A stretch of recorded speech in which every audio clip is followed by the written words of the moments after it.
எனக்கு பின்னால் பேசியிருக்கிற மகிழ்நாள் அவர்களே, நண்பர்களே, உங்கள் அனைவருக்கும் என்னுடைய உள்ளமிருந்த நன்றி கலந்த வணக்கங்களை நான் தெரிவித்துக் கொள்கிறேன். குமரன் அவர்கள் இப்படி ஒரு கருத்தரங்கை இங்கே ஏற்பாடு செய்திருக்கிறேன், நீங்கள் கலந்து கொண்டு பேச வேண்டும் என்று சொன்னார்கள். தந்தை பெரியார் திராவிடர் கழகம் தொடர்ந்து சிறப்பான கூட்டங்களை நடத்தி வருகிறது. ஒரு மாநாட்டை கூட நடத்தியிருக்கிறார்கள். இன்றைக்கு இருக்கிற மிக மோசமான ஒரு பாசிச சூழலில் இந்த கருத்தரங்கம் மிக முக்கியமான ஒரு கருத்தரங்கமாக இருக்கிறது. பேராசிரியர் என்கிற முறையில் இங்கே உரையாற்றுவதற்கு எனக்கு வாய்ப்பை இங்கே வழங்கியிருக்கிறார்கள். நான் வகுப்பறையில் தான் அதிகமாக பேசியிருக்கிறேன். சில நேரங்களிலே இப்படியான வாய்ப்புகள் எனக்கு அமைவதில்லை. குமரனை போல எழுச்சியாகவோ மனோஜை போல வாய்ப்பு பேசுகிற அந்த உத்தியெல்லாம் எனக்கு கைவராது. நான் அடிப்படையிலே ஒரு பேராசிரியர். ஒரு மிக முக்கியமான ஒரு தலைப்பு ஆரிய பார்ப்பனரும் திராவிட தமிழரும் என்ற ஒரு தலைப்பு. ஆரியை பார்ப்பனரும் திராவிட தமிழரும் என்ற ஒரு தலைப்பை வழங்கியிருக்கிறார்கள். இந்த தலைப்பு உள்ளிட்ட பெரியாருடைய பணி, அதற்கு பிறகு பெரியாரினுடைய அடிமுற்றி வருகிற தந்தை பெரியார் திராவிடர் கழகம் வரையிலும் தொடர்ந்து பண்பாட்டு தளத்தில் இப்படியான பொறுப்பை அடிப்படையாக கொண்டுதான் நீண்ட நெடிய காலமாக இந்த பிரச்சார பணியை, பரப்புரை பணியை செய்து கொண்டிருக்கிறார்கள். எனவே இது ஒன்றும் புதியதில்லை, தொடர்ந்து செய்யக்கூடிய பணிதான். ஆனாலும் இன்றைக்கு மிக தீவிரமாக, காத்திரமாக இந்த தலைப்பிலே நாம் பேச வேண்டியிருக்கிற ஒரு சூழல் இன்றைக்கு கொண்டிருக்கிறது. இந்திய துணைக்கண்டம் முழுமைக்கும் பாஜக, RSS அந்த கும்பல், அந்த பாசிச கும்பல் வளர்ந்து வருகிற மிக முக்கியமான ஒரு காலத்தில் இந்த கருத்தரங்கை நாம் நடத்தி கொண்டிருக்கிறோம். பல்கலைக்கழகங்கள், கல்லூரிகள், கல்வி வளாகங்கள் இவைகளும் விதிவிலக்கு இல்லாமல் இந்த பாசிச போக்குகளுக்கு இன்றைக்கு உட்பட்டிருக்கிறது என்ற அடிப்படையில் ஒரு பேராசிரியராக கல்விக்கூடத்தில் இந்த போக்குகளை எல்லாம் பார்த்து தொடர்ந்து அதோடு ஒரு போராட்டம் நடத்தி கொண்டிருக்கிற ஒருவன் என்ற முறையிலும் நான் இங்கே பேச கடமைப்பட்டிருக்கிறேன். நான் கொஞ்சம் சில வரலாற்று செய்திகளோடு தொடங்கலாம் என்று நான் கருதுகிறேன். ஆரிய பார்ப்பனர், திராவிட தமிழர் என்கிற இரண்டு பாகுபடுத்தி நாம் புரிந்து கொள்ள வேண்டும்.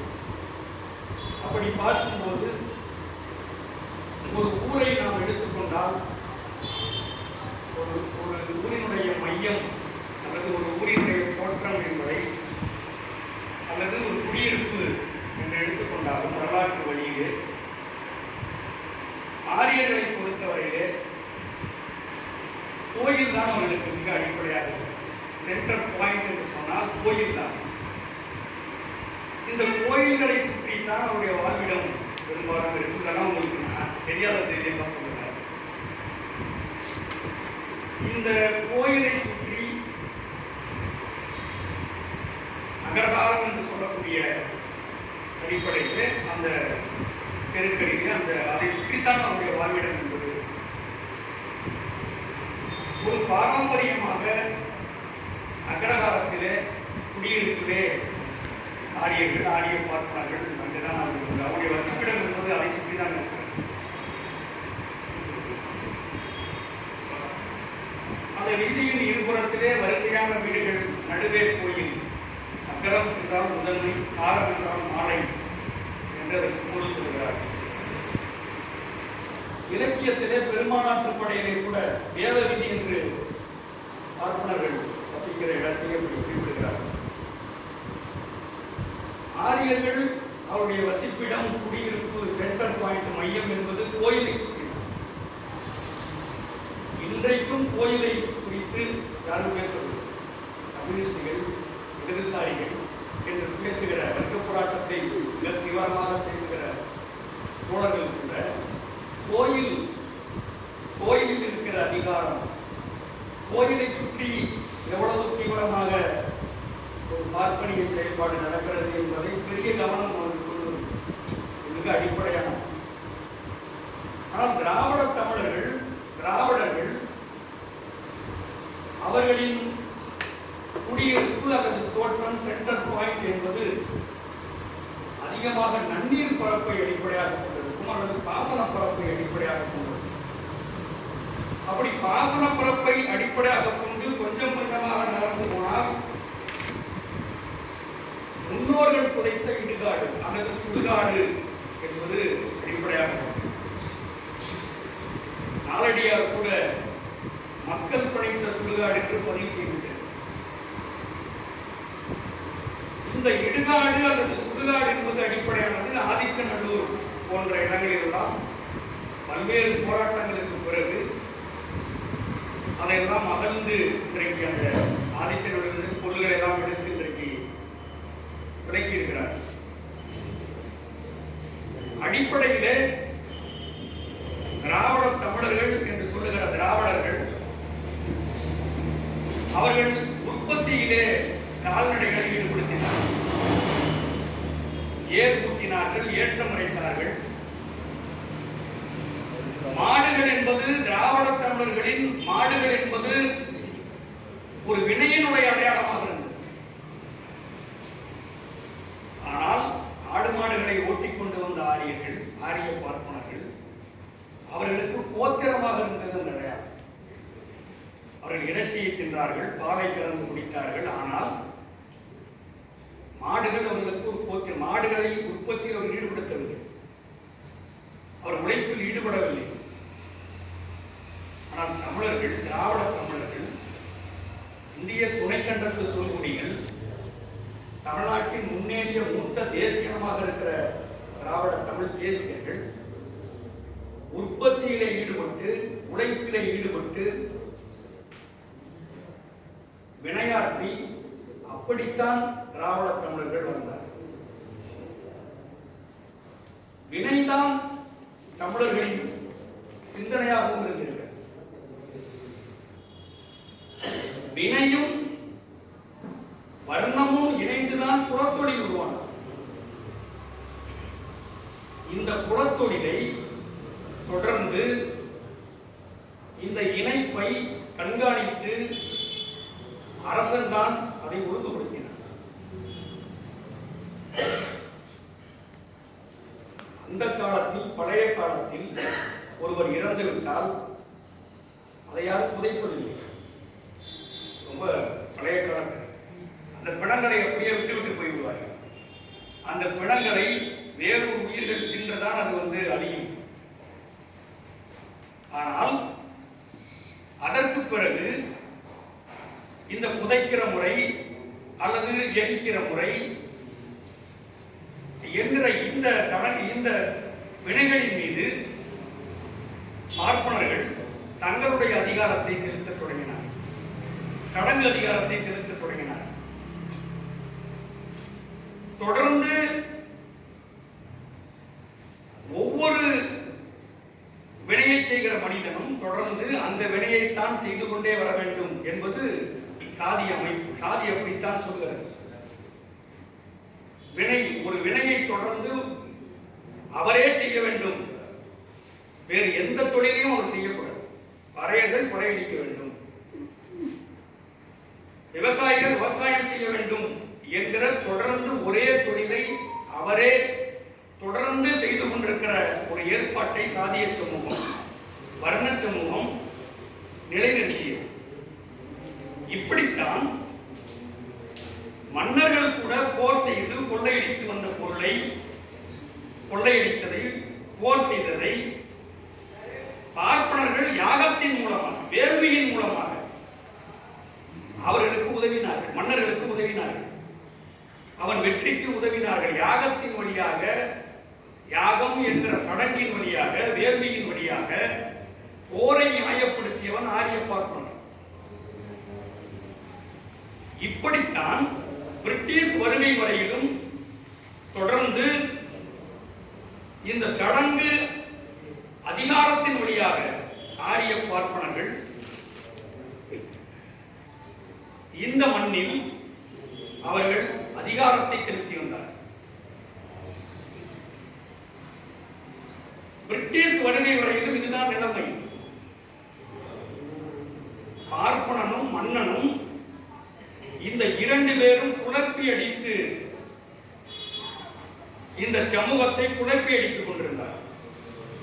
ஆனால் பார்ப்பனன் காலனித்தை எதிர்க்கவில்லை, கிறித்துவ மதத்தை தான் இருந்தான். ஏதோ வெள்ளைக்காரர்களை பாரதி எதிர்த்தார், வெள்ளைக்காரர்களை பார்ப்பனர்கள் வெள்ளைக்காரர்களை எதிர்த்தார்கள், பாரதி ஒரு சுதந்திர போராட்ட பாடகர் என்றெல்லாம் சொல்கிறார்களே, அது கடைத்தெடுத்த முழு பொய். பார்ப்பான் என்றைக்குமே காலனியத்தை எதிர்க்கவில்லை. காலனியத்தில் இருந்த கிறிஸ்துவ மதத்தை தான் அவர்கள் எதிர்த்தார்கள். அவர்களுக்கு பிரச்சனையே கிறிஸ்துவ மதம் தான்.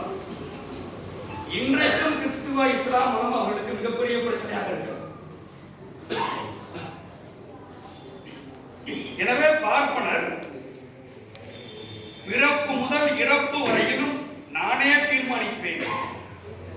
திராவிட தமிழரின் லைஃப் சைக்கிள் செர்மனிஸ் என்று சொல்லக்கூடிய வாழ்க்கை வட்ட சடங்குகளை இன்றைக்கும் அந்த சடங்கியல் அதிகாரத்தை தீர்மானிக்கிற ஒரு மிக முக்கியமான ஒரு ஆற்றலாக பார்ப்பனர்கள் இன்றைக்கும் இருக்கிறார்.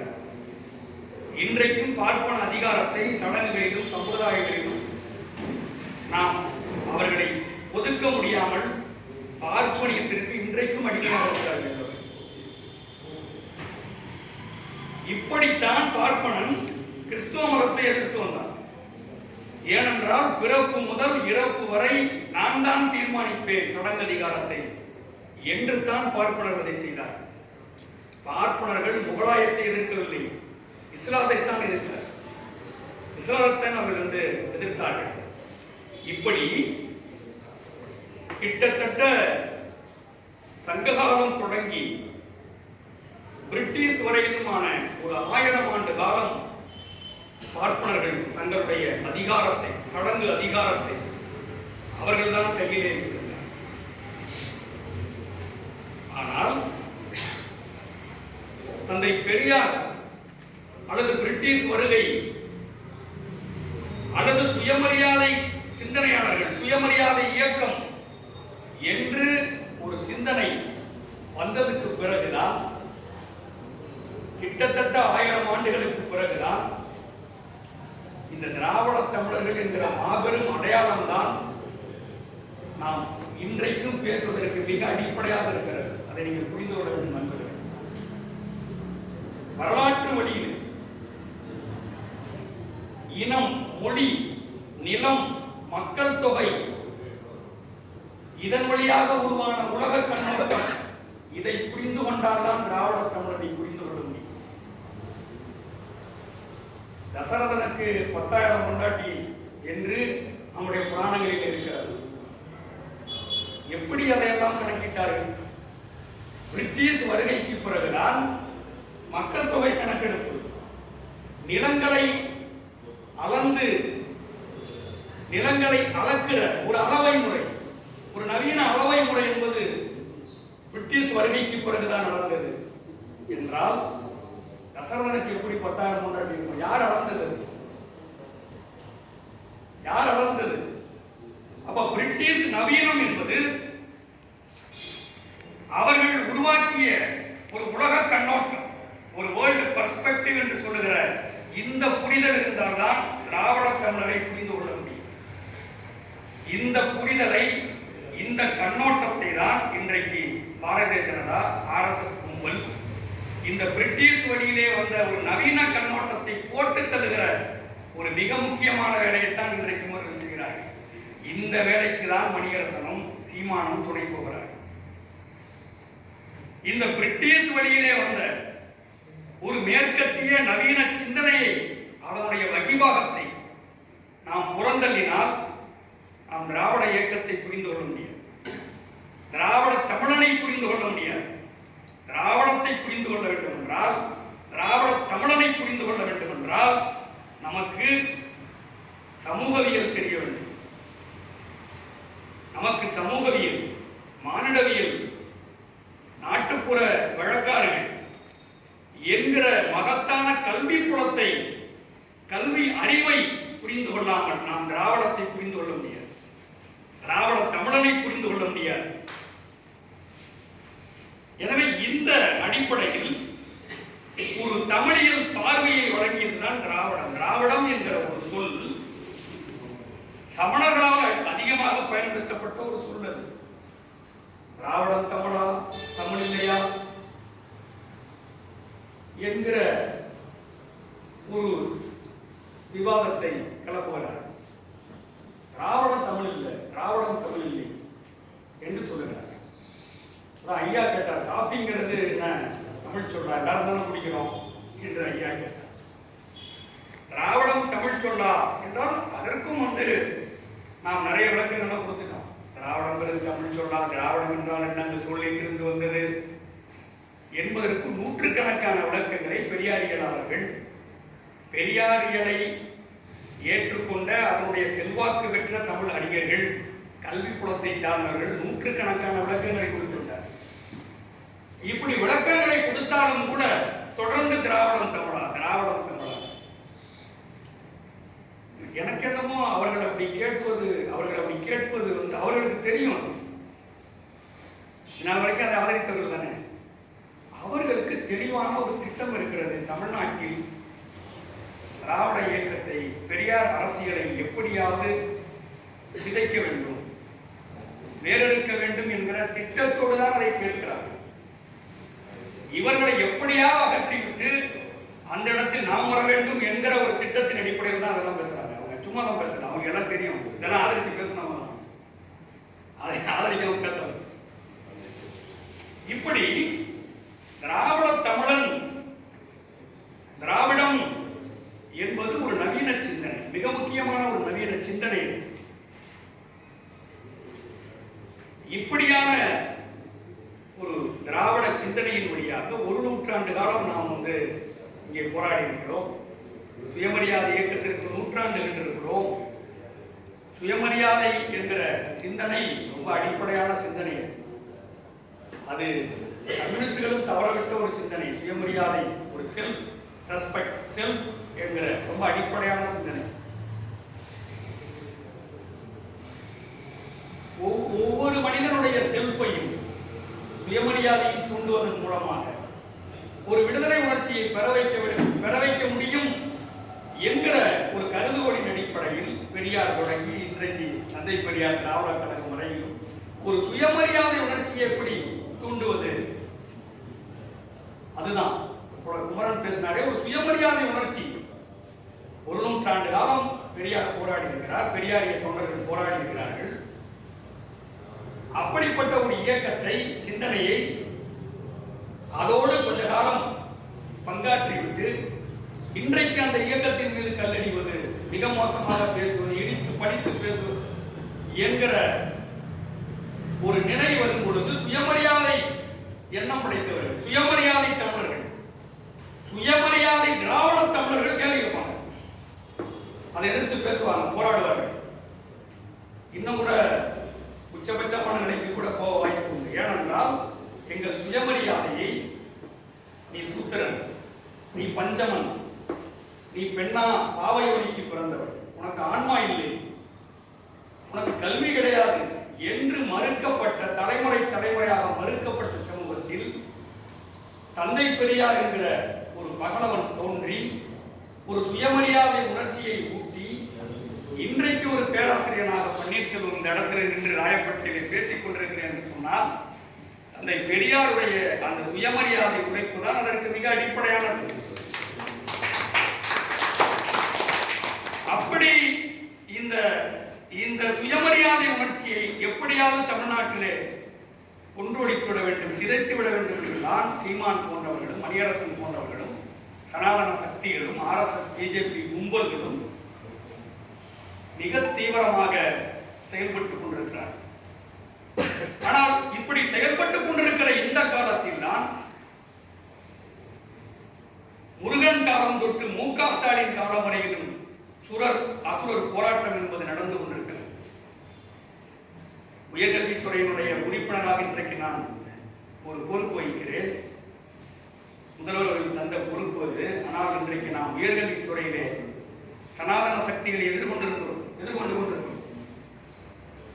அதனால்தான் நான் சொன்னேன், முருகன் காலம் தொட்டு MK ஸ்டாலின் காலம் வரையிலும் தேவ அசுர போராட்டம் என்பது நடந்து கொண்டிருக்கிறது.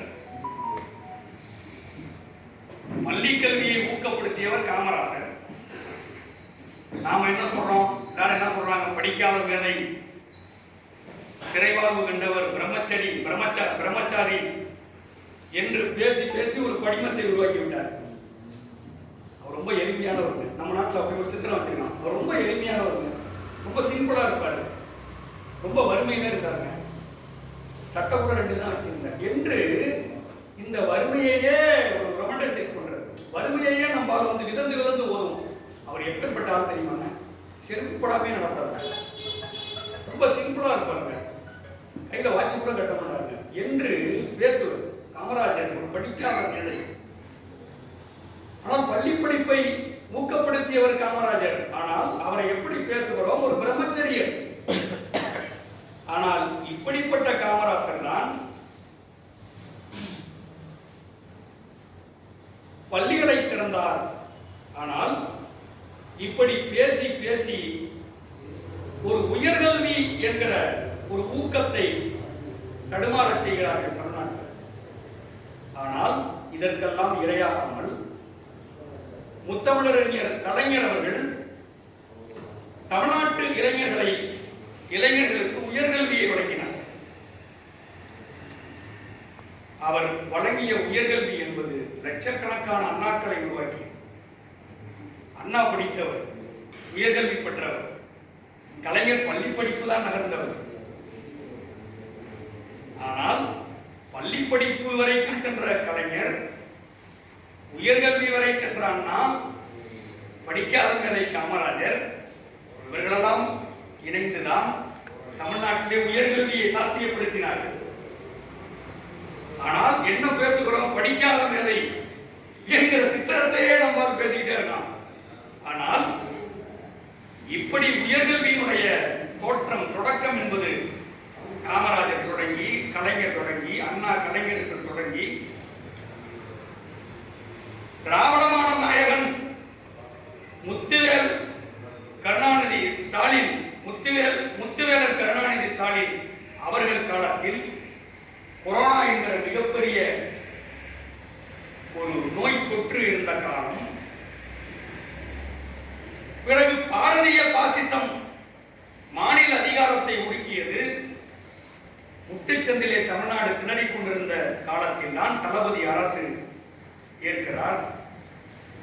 நான் முதல்வன், தமிழ் புதல்வன் என்று 100 மீட்டர் ஓட்டப்பந்தயத்தில் நீளம் தாண்டுதல், உயரம் தாண்டுதல் என்கிற புது சாதனைகளை செய்து காமித்தது இந்த திராவிட மாடல் ஆட்சி.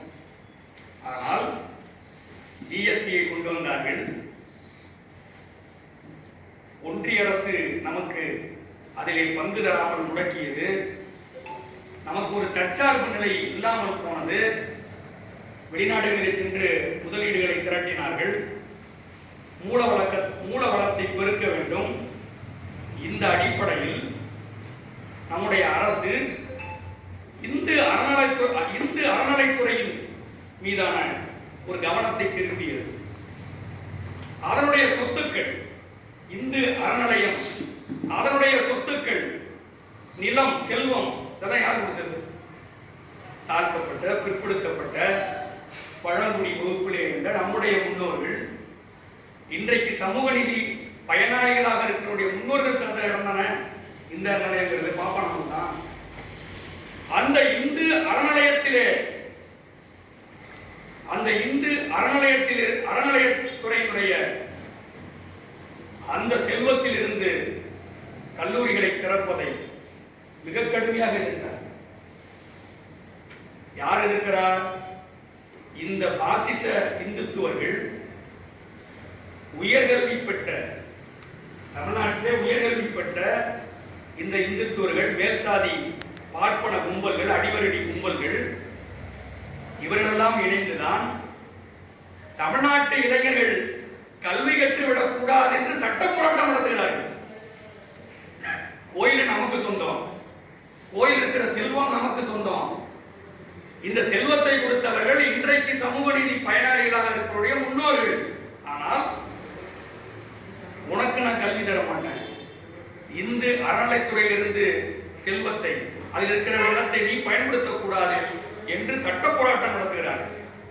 ஆனால் அதில் இருக்கிற சொத்து, அதற்கு தந்திருக்கிற கொடை, அவற்றில் நடக்கிற பூசை, சம்பிரதாயம், தேர்பவனி, சடங்கு, கொடியேற்றம், இதுக்கு தான் அதை நான் பயன்படுத்துவேன்.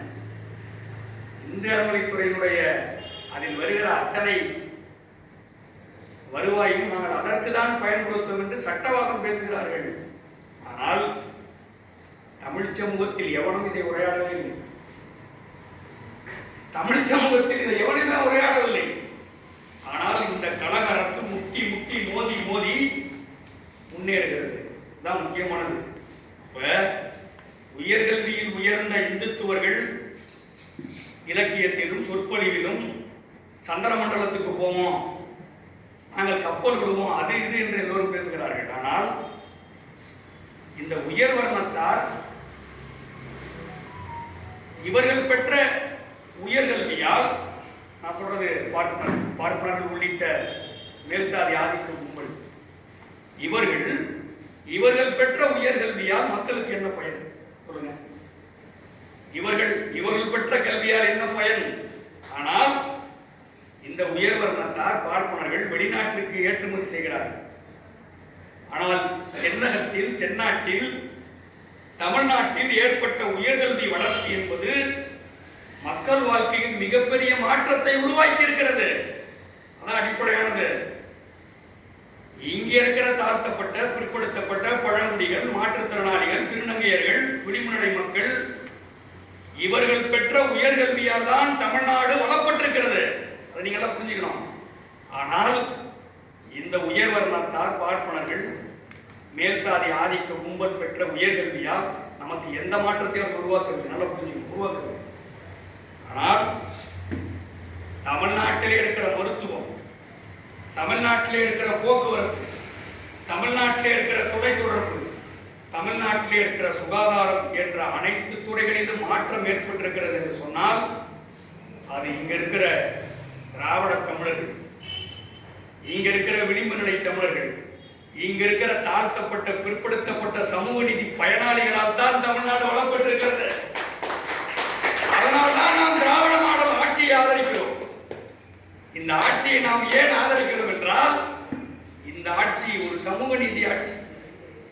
ஒரு சமூக நீதி பயன்பெற்ற நாம் இந்த ஆட்சிக்கு நன்றி அறிதலோடு நாம் இந்த ஆட்சியை மீண்டும் கொண்டு வர வேண்டும் என்பதைத்தான் நான் செய்தியாக சொல்ல கடமைப்பட்டிருக்கிறேன். ஆனால்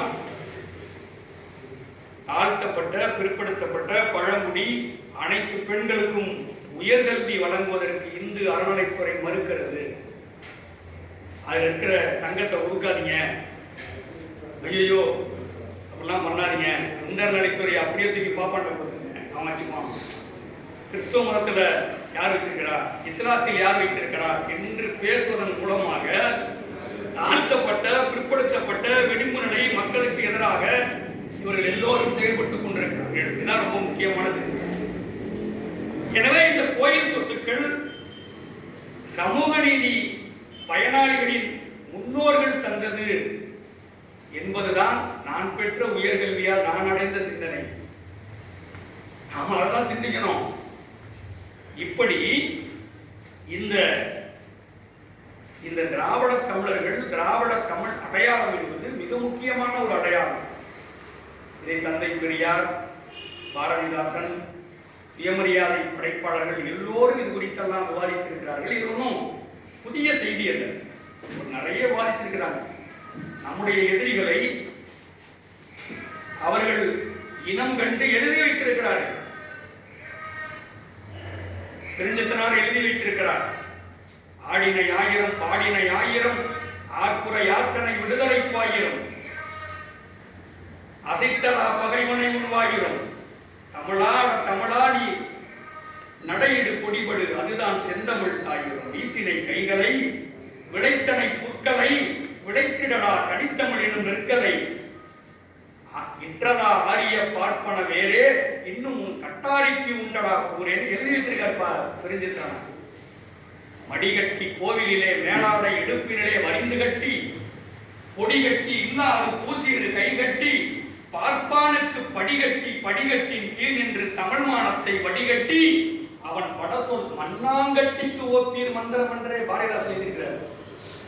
தேர்வரும் செங்கைகள் போர்த்த வண்ணம் பார்ப்பனர்கள் வருவார், நீர் வருங்கால் கத்துகின்ற நெடுந்தவளை கூட்டம் என கூச்சலிட்டு நேர் வருவார், அன்னவர்கள் நிகழ்த்துவதன் பொருள் என்ன, இனிமை உண்டா பள்ளியங்கள் நேர் முழங்க பகல் போலும் விளக்கெடுப்ப குதிரை மீது ஆணை மீதும் ஏறி வர ஆரியத்தை சொல்லிடுமோ சொறிபிடித்த பார்ப்பானை குந்த வைத்தல் தூய்மைதானோ எழுதி வச்சிருக்காரு.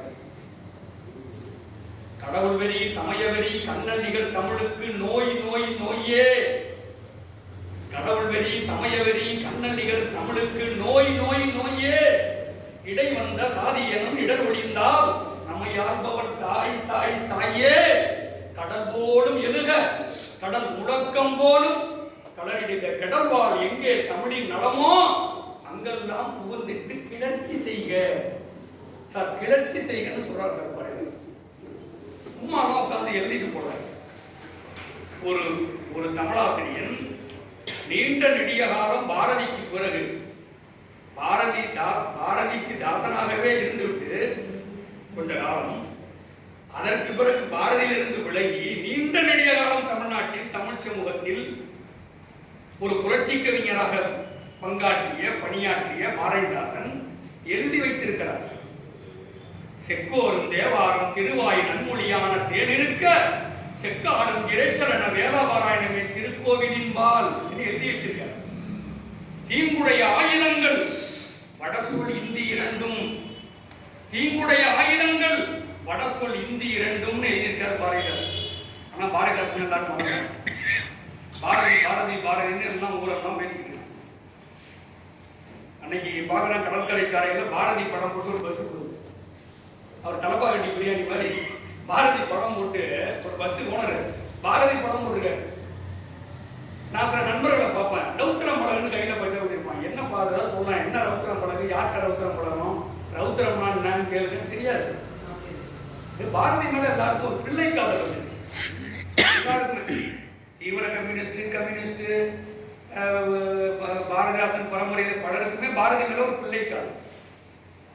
அவ்வளவு பிள்ளை காதல் உங்களுக்கு எல்லாம் பாரதியை மோசமா விமர்சிக்கிறாங்க. சில புரட்சிகர தோழர்கள்லாம் பெரியார் சிக்கல் பாரதியை ரொம்ப விமர்சிக்கிறாங்கன்னு செந்தில் பாலாஜி வரைக்கும் போயிட்டாங்க விமர்சனம். செந்தில் பாலாஜி எப்படி செய்யலையா, பாரதியை பத்தி சொல்லியா, செந்தில் பாலாஜி எப்படி செய்யலையா, அவர் எப்படி செய்யலையா, இவர் எப்படி செய்யலையா, இப்ப நீங்க என்ன சொல்ல வரீங்க சொல்லுங்க. ஏன்னா ஒரு சதிகாரம், ஒரு காரிய கிருக்கன் இந்த பாசிசத்திற்கு ஒரு அடியாளாக வேலை செய்கிற அறகுறையான ஒரு ஆம்லெட் அறவேற்காடு சீமான் நான் பார்ப்பன கடப்பாறை எடுத்துட்டு போய் நான் திராவிட கோட்டை அடிக்கிறேன்னு பேசுறான். என்னங்க அதுல இருந்து இந்த பாரதி விவாதம் திரும்ப வருது. இந்த கம்யூனிஸ்ட்கள் எல்லாம் சேர்ந்து பாரதியாரை உயர்த்தி நடத்துறாங்க. நமக்கே பயமா இருக்கு. அந்த ஊதுற பலூன் வயிறு வலிக்க ஊதுறாங்க. அந்த பலூன், இந்த கேஸ் பலூன் ஊதி பெருசா ஊதுறாங்க. ஏன் அவ்வளவு ஊதுறீங்க?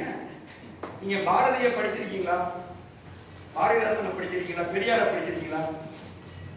நான் பெரியாரை எழுத்து எண்ணி படிச்சிருக்கேன், மொழி பிடித்து 500 கட்ட நான் படிச்சிருக்கேன். நான் சவாலுக்கு வர முடியும். பெரியார் எழுத்தை எழுத்து எண்ணி வரிக்கு வரி வரித்து கொண்டவன் இந்த மணிப்பு பண்ணி சொல்லுவோம். பெரியார் பார்வையில் தொல்காப்பியம், பெரியார் பார்வையில் பாரதி, பெரியார் பார்வையில் பாரதிதாசன், பெரியார் பார்வையில் இதிகாசங்கள் என்று தொடர்ந்து காணொலியில் பேசிட்டு இருக்கேன். பெரியார் தமிழ் சமூகத்தை அசைகிறதுல அது மாதிரி யார் அசைக்கிறது? பெரியார் மாதிரி கழுவி இந்த தமிழ் சமூகத்தை ஊத்தின கழுவி இருக்குது. மானம், ரோசம், வெக்கம், சூடு, சொரணம் இருந்தா இப்படிதான் பெரியார் இருந்தா நாம் ஆரியத்துக்கு சேவை செய்யணும்.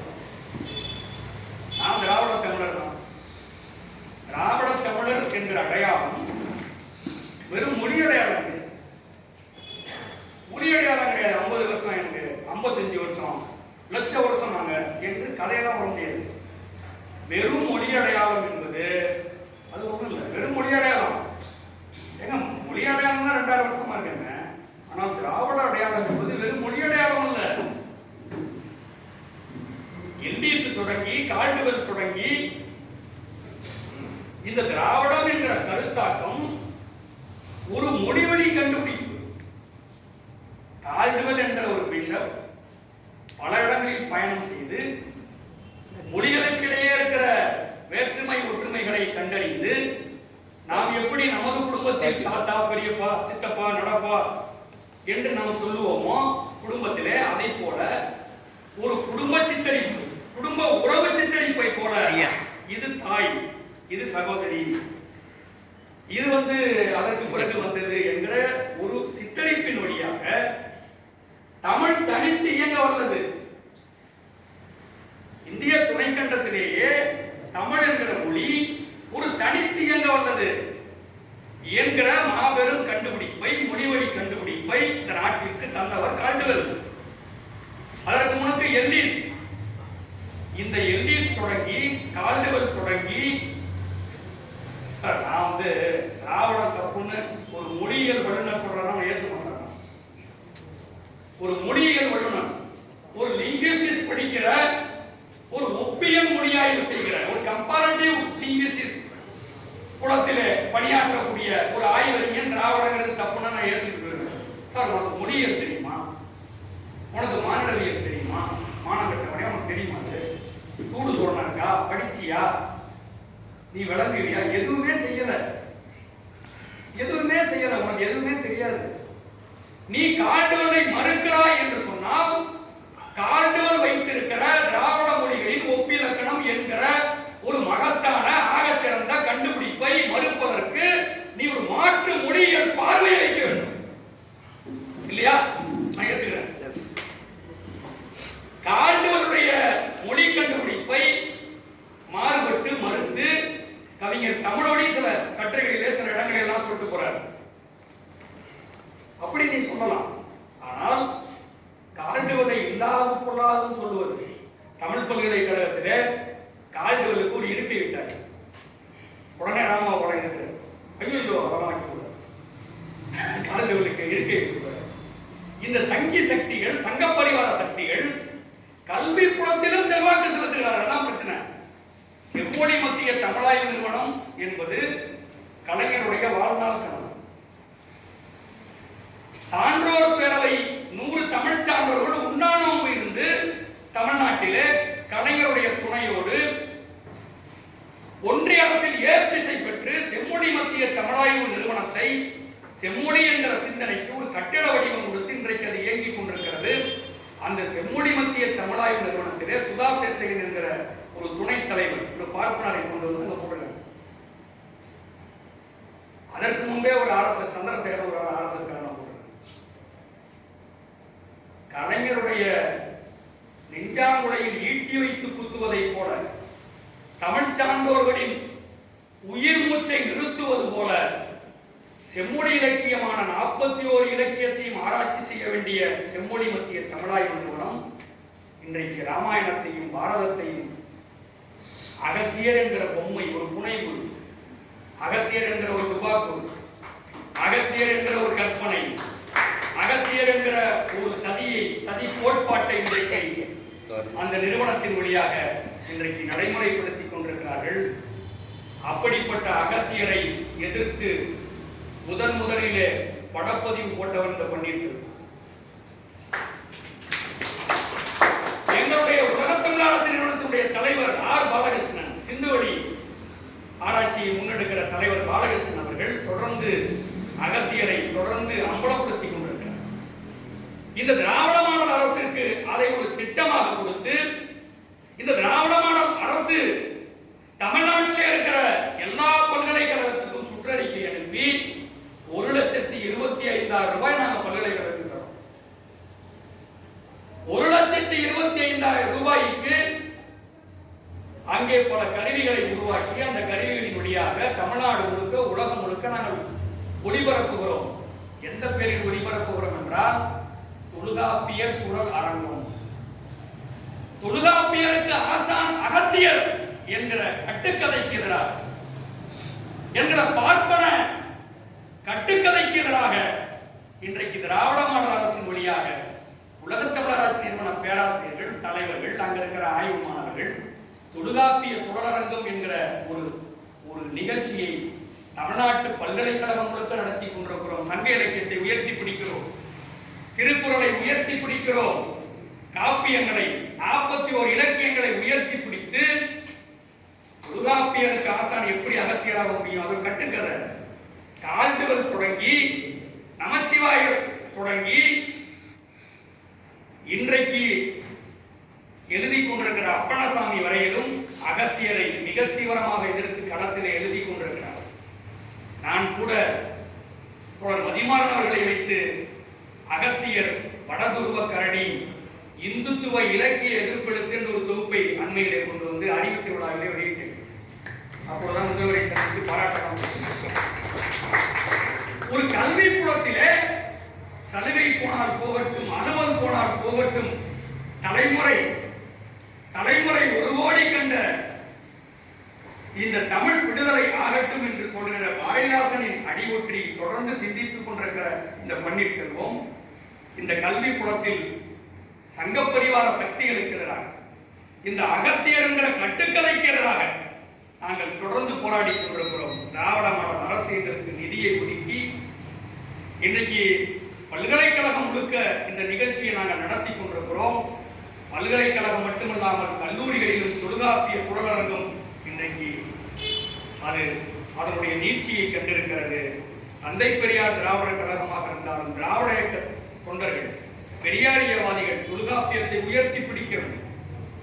தொல்காப்பியத்தின் மீது ஐயா பெரியார் வைத்த விமர்சனங்கள், பெரியார் தொல்காப்பியத்திலே ஆணாதிக்கத்தன்மையோடு சாதியத்தன்மையோடு இருக்கிற நூற்பாக்களை ஐயா பெரியார் அம்பலப்படுத்தியிருக்கிறார்.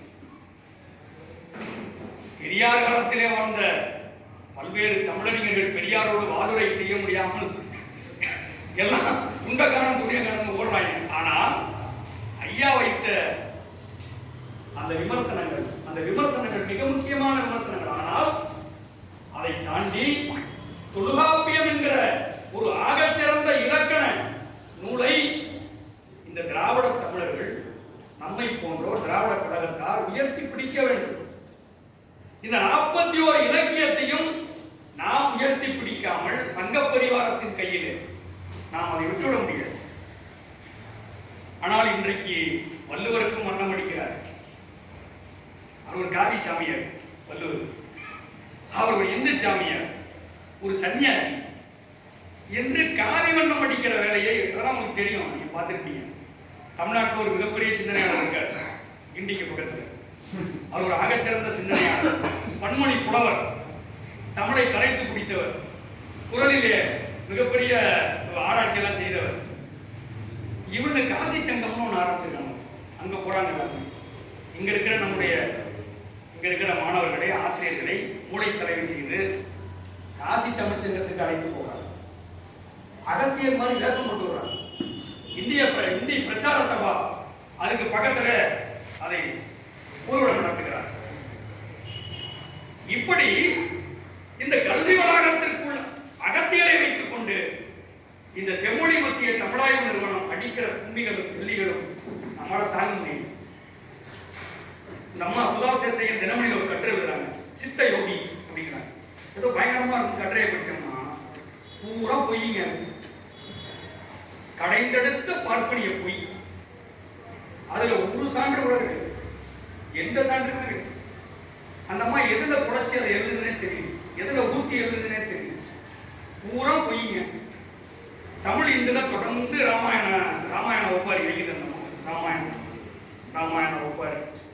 இதை கேள்வி கேட்டால் ஒரு பிரச்சனை வர வருது. ராமனை எடுத்தா வாழ முடியாத நாட்டில், இன்னைக்கு ராமனை எடுத்தா நம்மளால வாழ முடியாத நாட்டில், அது ஒரு நிலைமை ஒரு பக்கம் இருக்குது. ஆனால் மிக தீவிரமாக ராமாயணத்தையும் பாரதத்தையும் இந்த புராண இதிகாசங்களையும் மிக தீவிரமாக எதிர்த்த ஒரு மண், மிக தீவிரமாக எதிர்த்த ஒரு திராவிட தமிழர்கள் இருக்கிற ஒரு மிக முக்கியமான ஒரு காலத்தில் தான் நாம் இதையெல்லாம் நாம் பேசிக் கொண்டிருக்கிறோம். ஒன்றெண்டு பாரதிதாசன் கவிதையை சொல்லிவிட்டு நான் என்னுடைய உரையை நான் முடித்துக் கொள்ளலாம் என்று நான் கருதுகிறேன். இந்த கூட்டத்திலே கலந்து கொண்டிருக்கிற நீங்களும், இந்த கூட்டத்திலே பேசுகிற நானும், நாமெல்லாம் திராவிட தமிழர்கள் தான். திராவிட தமிழரை புரிந்து கொள்ள வேண்டும் என்றால் ஒரு நூற்றாண்டு கால இந்த இயக்கத்தை புரிந்து கொள்ள வேண்டும், மொழிகளை புரிந்து கொள்ள வேண்டும், மாண்டவியலை புரிந்து கொள்ள வேண்டும். இதெல்லாம் புரியலன்னா திராவிட தமிழரை புரிந்து கொள்ள முடியாது. திராவிடன் கடமை என்கிற தலைப்பிலே பாரதிதாசன்